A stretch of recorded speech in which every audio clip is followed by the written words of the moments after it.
misión de la ONU para investigar violaciones a los derechos humanos en Venezuela denuncia la detención de más de 100 menores en el marco de las protestas postelectorales. El grupo ha reportado asimismo 23 muertes en el marco de estas protestas. Vamos a ampliar desde Caracas. El presidente de Ucrania, Volodymyr Zelensky, dijo que Rusia debe ser forzada a hacer la paz a través de la incursión a Kursk.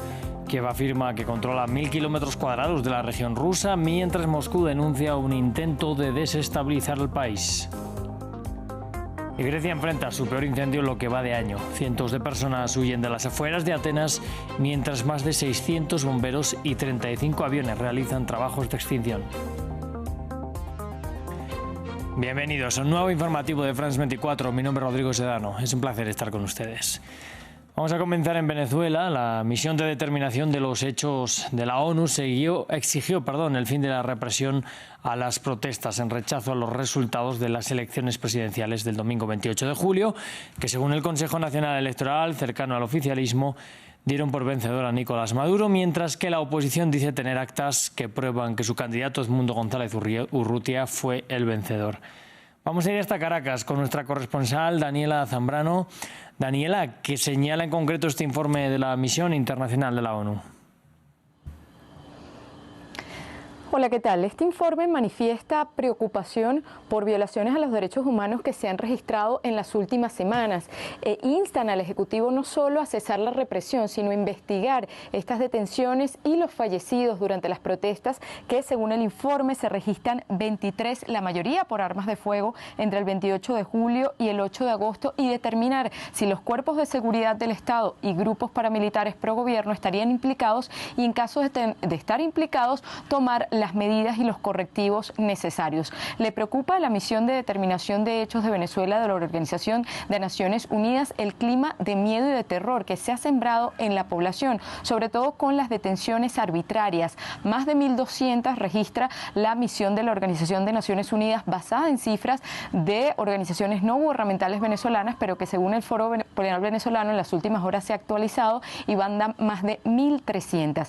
Preocupa también a la misión de la Organización de Naciones Unidas más de 100 detenciones de niños y adolescentes, y que precisamente se le estén imputando los mismos crímenes que a los adultos, entre ellos terrorismo. También señalaron las violaciones al debido proceso. La mayoría de estas audiencias de presentación se han hecho de forma telemática. También en Caracas, aunque el hecho haya ocurrido en el interior del país, y no se les ha permitido el derecho a la defensa privada.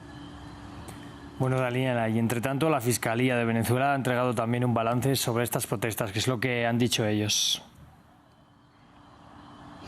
A diferencia de lo que han dicho las organizaciones no gubernamentales, que además en las muertes señalan por testigos de los hechos a funcionarios de los cuerpos de seguridad y también estos grupos paramilitares armados al margen de la ley, que son denominados en Venezuela como colectivos, el fiscal general Taleb William Saab ofreció un balance responsabilizando a los denominados comanditos de estas muertes. Los comanditos, recordemos, fue el término utilizado por María Corina Machado y Edmundo González Urrutia para nombrar a las asociaciones, a los grupos de ciudadanos que se formaron en todos los estados del país precisamente para defender el voto, servir como testigos y trabajar en conjunto para las elecciones presidenciales.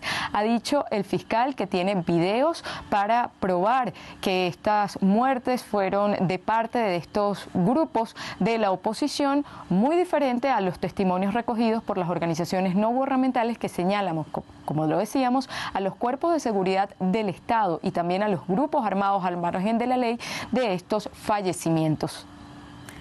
Pues Daniela, desde la capital venezolana, muchas gracias por esta actualización. Nosotros de momento nos vamos al norte del continente porque en Estados Unidos el FBI ha abierto una investigación luego que la campaña presidencial de Donald Trump denunciara que sus comunicaciones internas fueron hackeadas. El equipo del expresidente y candidato republicano culpa a Irán, mientras el gobierno iraní niega estar involucrado. El FBI confirmó que el hackeo también estaba dirigido a asesores de la campaña Biden-Harris. Y Ucrania asegura que controla cerca de 1.000 kilómetros cuadrados de la región rusa de Kursk desde que empezó a avanzar hace una semana. Pero desde Rusia señalan que las tropas de Kiev solo han tomado una zona de al menos 40 kilómetros de ancho y 12 de profundidad. Alrededor de 121.000 personas han huido de las regiones rusas fronterizas de Kursk, Briansk y Belgorod. Y el presidente Volodymyr Zelensky presiona, asegurando que la incursión es una cuestión de seguridad y una forma de forzar a Rusia para la paz. Y es que en 2 años y medio de guerra con Rusia, Ucrania nunca había llegado tan lejos. La semana pasada lanzó este ataque transfronterizo sin precedentes desde el inicio del conflicto. En el corazón de la ofensiva está Kursk, pero ¿por qué es tan importante esta región rusa en el actual curso de la guerra? Pues nos lo explica Daniela Blandón. Kursk. Esta región es el epicentro del ataque más significativo de un ejército extranjero en territorio ruso desde la Segunda Guerra Mundial. Abarca al menos una cuarta parte de una línea fronteriza de más de 1.000 kilómetros entre Rusia y Ucrania. Aunque es considerada zona gris, es decir, ninguna de las partes del conflicto tiene su control, toma más relevancia desde que el 6 de agosto las tropas de Kiev lanzaron un sorpresivo ataque. La región de Kursk ha sido elegida sobre todo porque era una región, por un lado, que no estaba muy bien defendida las fronteras. Digamos, Rusia tomó una posición por la cual focalizaba los operativos militares, sobre todo en las regiones internas de Ucrania, pero no había realmente creado estructuras defensivas eficientes a lo largo de otros sectores de la frontera. Y sobre todo también porque esta región se encuentra, digamos, la región de Kursk, que está en la línea de comunicación que une Moscú con la ciudad de Belgorod. Del lado ucraniano de la frontera se encuentra la provincia de Sumy, desde donde en los últimos meses Ucrania ha atacado desde depósitos de petróleo hasta otras infraestructuras militares rusas. Una central nuclear en la ciudad de Kurchatov es clave en esta región suroccidental, como también lo es un gasoducto en la aledaña Sudzha, desde donde fluye el gas natural ruso hacia Ucrania en dirección a otros países europeos. Para Volodymyr Zelensky, haber llegado a Kursk es una prueba de que la guerra no quedará en la impunidad. Para Vladimir Putin, el objetivo de su rival es ganar puntos ante posibles conversaciones de alto al fuego. Sin embargo, ambas posiciones negociadoras siguen estando muy alejadas, con Moscú buscando reconocimiento de sus conquistas territoriales y Kiev exigiendo que las fuerzas rivales abandonen su país. Entre tanto, el ejército de Israel notificó que está monitoreando los acontecimientos en Irán frente a las amenazas de ataque por los asesinatos del líder político de Hamás y de un comandante de Hezbollah. El portavoz militar Daniel Hagari dijo que no han cambiado las pautas de precaución para el público y que el monitoreo de Irán se hace en compañía de Estados Unidos y de otros países aliados. Y vamos hasta el sur de Europa porque en Grecia las autoridades intentan controlar un incendio forestal cerca de la capital, Atenas. 35 aviones, más de 100 vehículos y 600 bomberos luchan contra estas llamas, mientras se ordenan más evacuaciones y algunas familias afectadas hacen el recuento de los primeros daños. El informe es de Jorge Hurtado. No queda nada después de la tormenta. Los residentes de los suburbios de Atenas hacen un recuento de lo que dejó el peor incendio forestal de este año en Grecia. Vi una llama que salía del barranco de allá abajo, y de repente vino un viento muy fuerte y se hizo más grande con un estruendo. Yo no aguanté allí porque vi que estaba demasiado expuesto a esa situación y me fui.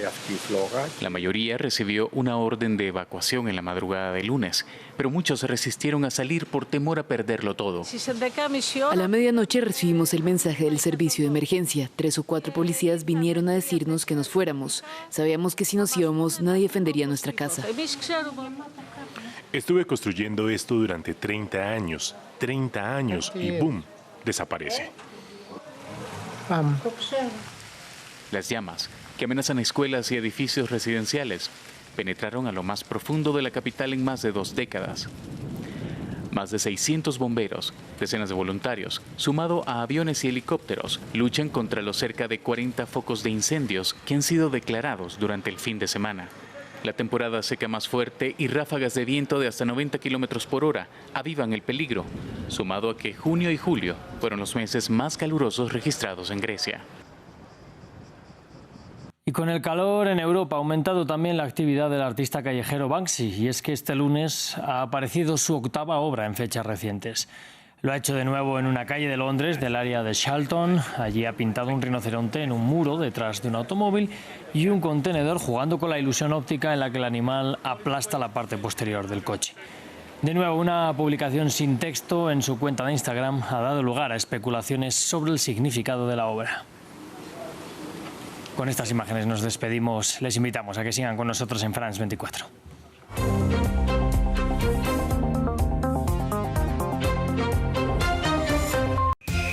Bienvenidos a un nuevo capítulo de Historia. Los acontecimientos del pasado explican el mundo de hoy. Sumérjase en los orígenes de la historia. Conflictos armados, movimientos políticos, tendencias culturales. Acompáñenme en Historia por France 24 y france24.com.